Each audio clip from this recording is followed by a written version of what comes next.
Hello, folks. In this video, I just want to wrap up the somatic nervous system and the pathways of sensory information and motor information. We're first going to look at the sensory information and the different pathways through the white matter that sensory information is taking to get up to the brain. And then we'll look at motor pathways that are, of course, coming from the brain down the spinal cord to be distributed to effectors. We're also going to look at visceral motor pathways as well, but that'll just be a quick look at those. Okay, so here's our spinal cord. Here's our different sensory pathways. You can see them highlighted here. What the first thing to notice is basically they're all peripheral, right? They're on the outside here of the spinal cord. So all this peripheral white matter is devoted to sensory information. So there's a couple clusters that are devoted to proprioception. This yellow here, which is basically the lateral, right, lateral peripheral white matter. This would be like dorsal, peripheral, or yeah, dorsal and peripheral, and this would be ventral and peripheral. Right? So this is all proprioception, right? And so remember what type of fibers we said were involved with proprioception. These would be the myelinated fibers, so fairly large diameter and myelinated, right? And of course, everything out here, right? All of this is myelinated. If it's white matter, it's myelinated. So it's definitely going to be one of those varieties of myelinated fibers. Okay, so type A, maybe type B, relatively large diameter and myelinated. And that's proprioception. There's another proprioceptive column up here, the dorsal column. So this is peripheral and dorsal. So you would expect these also to be myelinated, so type A or B. Proprioceptive would likely be type A. But we also have up here precise touch and vibration. So those tonic receptors that we talked about in sort of the free nerve endings, as well as the Meissner's corpuscles that you would have in the fingertips. Are propagated along that pathway. And then we have this more ventrally located, also peripheral, but more ventrally located. This is crude touch, pressure, pain, temperature. Again, probably type A, maybe some type B for things like maybe pressure and temperature, but certainly the pain, you'd expect that to be sort of type A fiber there. So these are all sorts of carrying all sorts of sensory stimuli, right? So some of it's chemical, some of it's temperature, some of it's mechanical, right? But again, notice this is all sensory information. It's all peripheral, and this cluster right here, this is more ventral and peripheral. So there's a few different pathways, right? There's the sensory information that gets propagated to the cerebral hemisphere. So this is our somatic a portion of our somatic sensory information, right? And what you have here is our unipolar neuron coming in. Oh, let me get my pointer. Our unipolar neuron cell body there, connection to some interneuron, right, in the dorsal gray matter. This then hops over, so you can look here.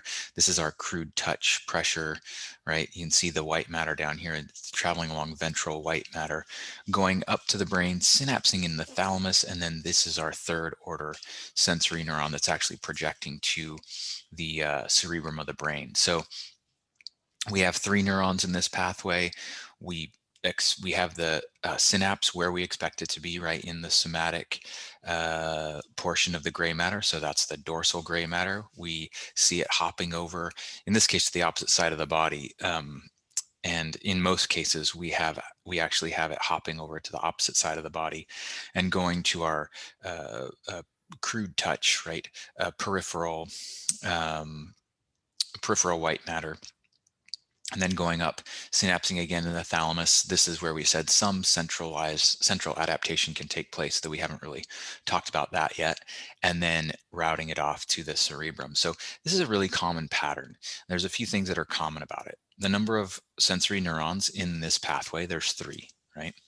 that there's always crossing over from one side of the spinal cord to the other. Why this happens in the nervous system of all vertebrates, not just us, but all vertebrates, and in fact, even a bunch of invertebrates have this. We don't know why, but modeling experiments have shown that developing a nervous system, and when you're developing a nervous system and when you're growing neurons, it actually results in fewer wiring mistakes if you have them cross from one side of the body to the other. So it's possible, it's totally theoretical, but it is supported by a couple of analytical experiments or modeling experiments. So in any case, we always have this decussation or crossing over happening. So we've got our 3 neurons, we've got decussation, then we've got, at least if we're talking about somatic sensory information, we've always got it hitting the thalamus at some point before it gets projected onto part of the cerebrum and some part of the thalamus, the thalamus is where the editing happens, if it happens at all. Here's 2 others, right? We have our spinocerebellar pathway here, and this is the one exception where we don't have the thalamus involved until later. So what we're not seeing here is that actually this information is also propagated up to the thalamus before it goes off to the cerebrum. And but you remember that from our diagram of the cerebellum and the connectivity between the cerebrum and cerebellum that we saw in our brain lectures, that there's definitely sharing of information there, but this information goes first to the cerebellum. So here we have our peripheral white matter, right? We have our proprioceptive input, we have crossing over happening, right?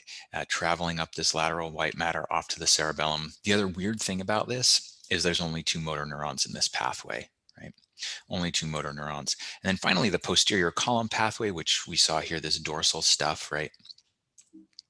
So this is our, there we go. Here's our pointer. This is our dorsal column pathway where we actually have it crossing over happening in a different place. We have the motor neuron in a slightly different place. There's still 1, 2, 3 motor neurons. We still have that projection to the thalamus before going off to the somatosensory cortex, right? And we still have this traveling through white matter, right? So we still have that travel through white matter, and actually the synapsing is happening in the white matter. And so again, all these fibers are going to be type A or B because it's all white matter, so it's all myoinated, right? Okay. And finally, we have our motor. So we've got our both somatic motor and visceral motor. And you can see now everything else that's highlighted here is motor. And we do have this division between somatic and visceral, but mostly we're thinking about somatic here. So for the somatic, it's really just the corticospinal tracts. And you can see they have 2 spots, right? The corticospinal tracts, sorry, I don't need my pointer here. The corticospinal tracts are certainly internal, right? So they're not lateral the way that all this sensory was. This is internal, right? Sorry, it's not peripheral, right? The way that the sensory is. This is internal. So here's an internal but lateral, right? And then here's a ventral, right? And internal. You can see it's along the fissure here, the dorsal median fissure. Right, so these are both corticospinal tracts. These are both somatic motor neurons traveling along these tracts, right? So that's great. That's easy. This is the only somatic. These are the only somatic tracts. The others are all visceral motor tracts. But you can see these are also anterior, right? So these are all anterior, right? And internal, right? So these are the only ones that are anterior and peripheral, but everything anterior here is all motor, right? The only thing that has any sensory input here is that not spinothalamic. Spinothalamic, one of the spinothalamic pathways, sensory pathway. But other than that, this is all motor. So all motor anterior here, and a little bit peripheral, a little bit internal. Right. So we've got a few different ones. The tectospinal, right? That tells you it's coming from the optic tectum in the midbrain. This is these are motor neurons that are responding to visual and auditory stimuli. Remember, that's where we have some reflexes processed, is in the optic tectum of the midbrain, specifically those that are associated with vision and hearing. So then we have our vestibulospinal, right? The vestibulo, that should remind you that this is probably vestibulocochlear in origin, right? Remember, the vestibule is monitoring what's going on in the inner ear, and we're going to talk more about that when we get to special senses. So the vestibulospinal, this is carrying motor activity that's been determined as a result of processing sensory information coming from the middle ear, right? So this is from stimulation from the, not the middle ear, the inner ear, excuse me. So where's our vestibulospinal? This is the all vestibulospinal here in purple, right? Here's our tectospinal here in green, right? And then we've got a couple of others, reticulo and rubrospinal. Both of those are coming from other regions in the midbrain, and kind of that boundary between, or the reticular formation, remember, is kind of that boundary between the midbrain and the cerebrum or cerebellum, and it's doing a lot of routing of information to the cerebellum, right? So those are two visceral motor pathways, right? So I think if you just remember, we've got our somatic motor pathways are just these internal and anterior, so peripheral internal, anterior internal, and then all the others are visceral, right? Okay, and here's that motor pathway. We've got our somatic motor cortex here, that information traveling down, some of it crosses over here if it's going to cranial nerves, right?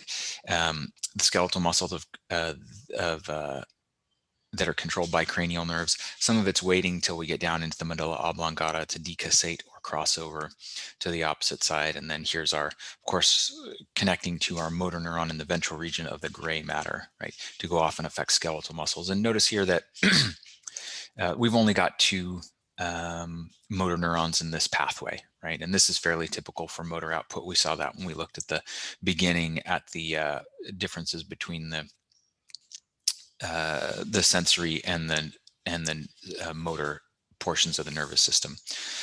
Okay, please let me know if you have any questions about any of this, and I'll see you again in a future video.